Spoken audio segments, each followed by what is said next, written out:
belong.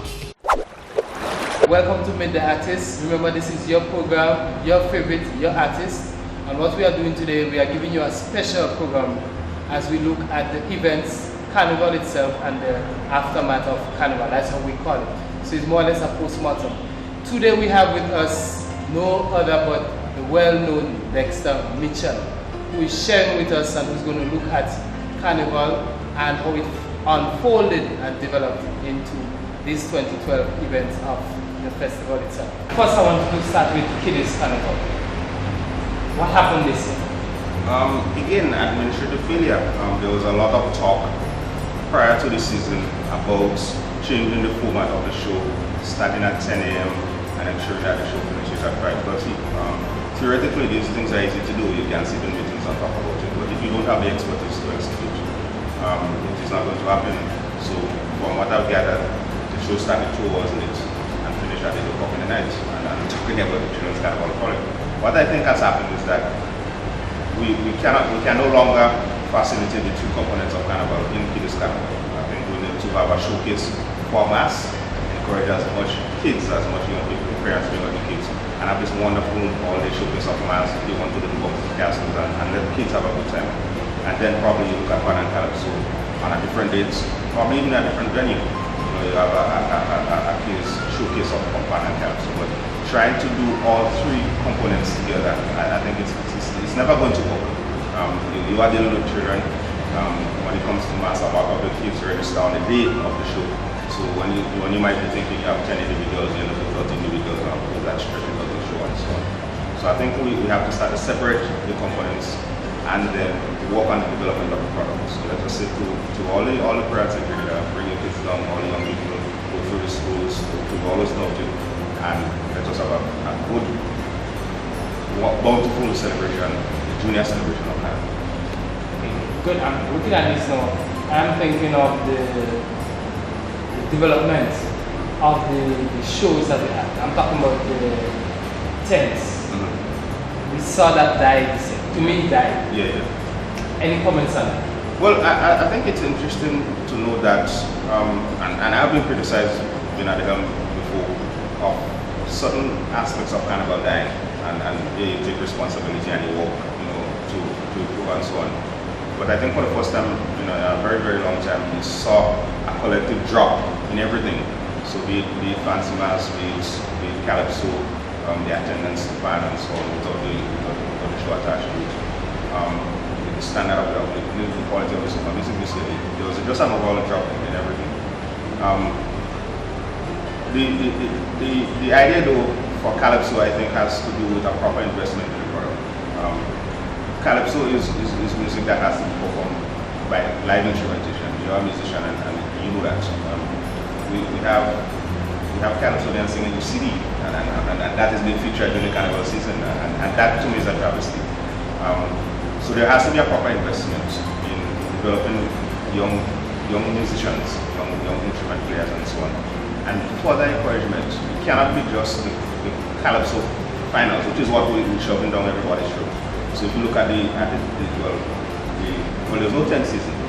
So if you look at the preparation for the competition, it's just you had people. The reigning Calypso Monarch scholar had one practice before he judged. Yes. And the practices that wasn't up for us. Take that and let's move on. But if we are serious, we need to provide the infrastructure to allow the Calypsonians to be able to perform throughout the year. We have the Independence Calypso competition right now. That should be maintained.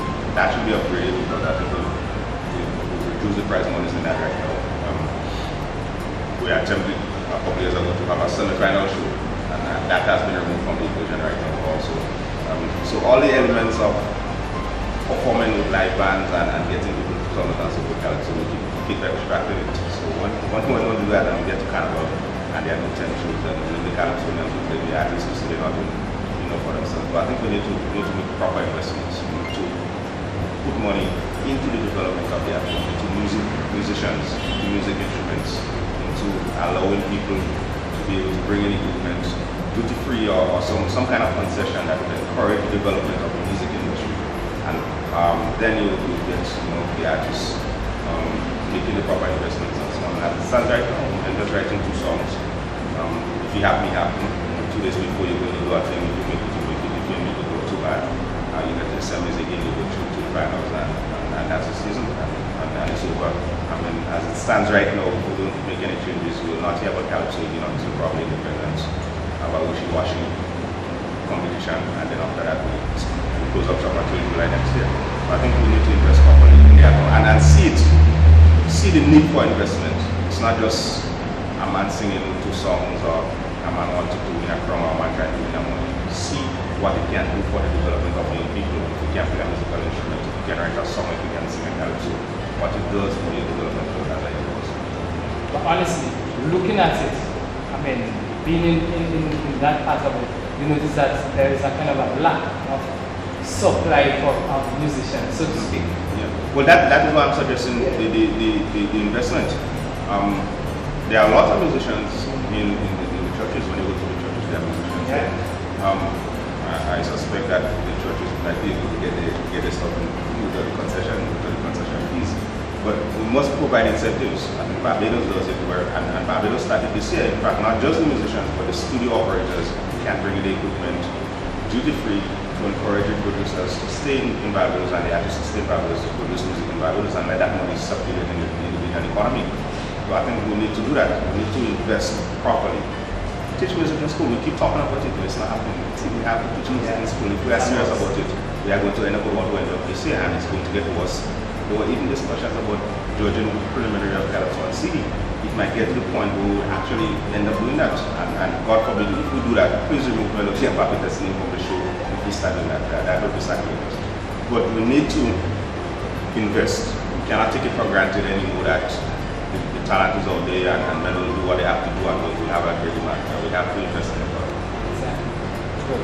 We're getting into the act point. The season kicked off. We had Soca Mode. What's your take on Soca Mode? Very, very short. What we have to determine, whether or not Soca Monarch is a song and singing competition or is it a performance competition? Are we rewarding songs or are we rewarding the person who get the biggest response on the night? Now, in the past we've had competitions where from top to bottom, from 1 to 16, the best songs are in competition. So I'll give you an example. 2004 road match, Never Say Never, was never made for Soca Monarch, but it was a nice song, people liked it, and he did well. It was exposed in Soca Monarch.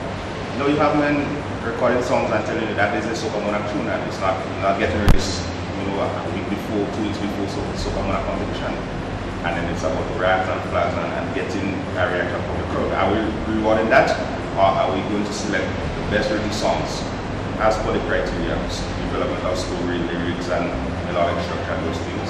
Or are we going to reward the person who just get people to do the most rags? I have looked at the other islands, and they are rewarding performances. What you end up with is, at the most, 4 persons who the crowd is interested in. The others are just fillers. It's almost like an intermission when the other artists come. Is that the direction we want to go in? We have to make that determination very, very early.